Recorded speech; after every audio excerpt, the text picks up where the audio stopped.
For many authors, the very thought of going back to old books, it just fills them with absolute horror. First edition, second thoughts. My initial thought was, I'm not going to do this. First edition, second thoughts is an auction of books that are annotated by their writers. The eminent writers of their generation. There will be 60 writers, 15 artists, all of them well known and well loved. I was often asked by writers, what does annotate mean?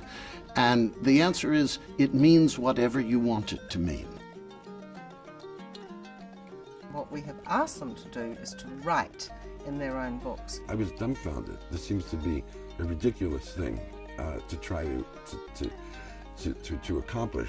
To call them annotations is not to do them justice. I mean, in many cases, we've got whole essays, whole riffs. Letters to the readers, narrative and story. They're adding elements into the book. To me, that's totally magical. Incredibly poignant. It makes it completely unique. Extraordinary stuff that is so valuable in terms of literary history. It creates a new artifact. In a sense, it becomes a new book.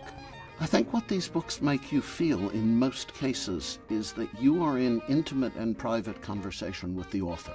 They're so funny to read, and they're so revealing, and they're so intimate that you feel like all of a sudden Don DeLillo or Paul Auster or Toni Morrison is your friend and they're talking with you. And what more could you want than that? I tend to do everything I can not to open up old books. When I started, I was 29. I worked 7 years on this book.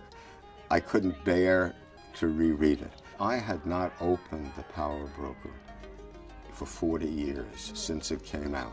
I can say that it was probably the most bizarre act of writing I've ever been involved in. You've got the authors, in a sense, writing their own stories inside the books. For the first time in my life, I wrote what I felt was a kind of intimate letter to a stranger.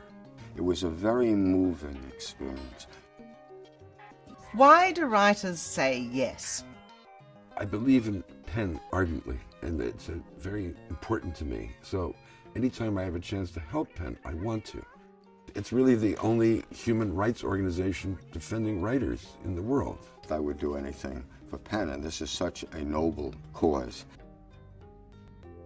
Christie's is very excited to be hosting this auction for the benefit of PEN America.